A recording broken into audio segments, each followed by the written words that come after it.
books I will definitely be reading in 2023. The first one, Ratan Tata, A Life by Dr. Thomas Matthew. Well, who doesn't know about Ratan Tata, sir? He led the Tata Group for more than 20 years, starting somewhere in 1990 or 1991, and we all know the great success the Tata Group achieved under his leadership. One of the most well-known and importantly, one of the most respected business persons in India.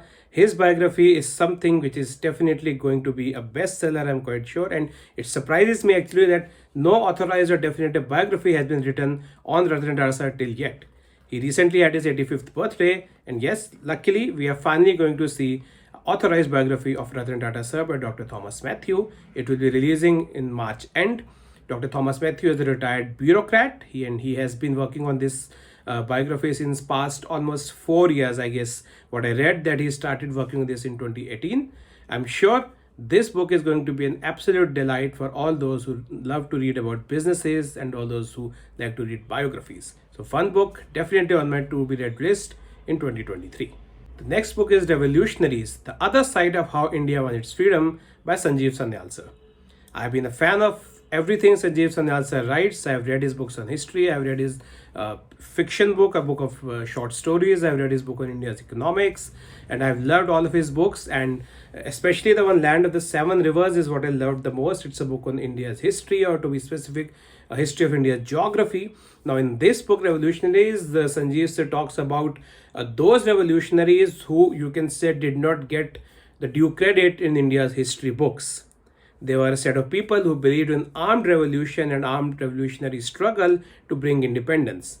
Usually, India's independence is looked at from the point of view of non-violence, which undoubtedly was there since the time Mahatma Gandhi took center stage. However, there were a lot of revolutionaries much before that who also played an important role in bringing India's freedom. And yes, they were typically those who believed in the idea of an armed revolution. That is all I know about this book, but I'm sure given Sanjeev sir's track record, given the kind of books he has written so far, I've even watched him live many times, I'm sure this is definitely going to be a very, very important history book, and definitely another book which I'm looking forward to read in 2023. The third book is Grasping Greatness, Making India a Leading Global Power. It's a collection of articles edited by C. Rajamohan, Vivek Debroy, and Ashley Tellis. So this is a book which contains articles by leading thinkers, and this book talks about how India can lead in the coming future, how India can lead in the next few decades, how India can be, you can say, a superpower. It focuses on aspects such as economy, defense, and whatever is governance, and whatever you think is important for a country's success.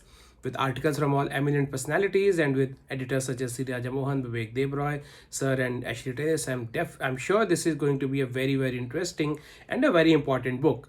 Anyone who is interested in knowing the future of India and see where India can lead ahead in the next decades, I think this is going to be an important book, and is again definitely on my to be read list for 2023.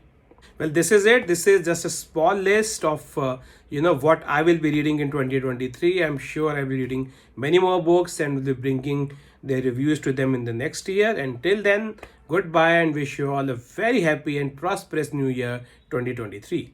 Thank you.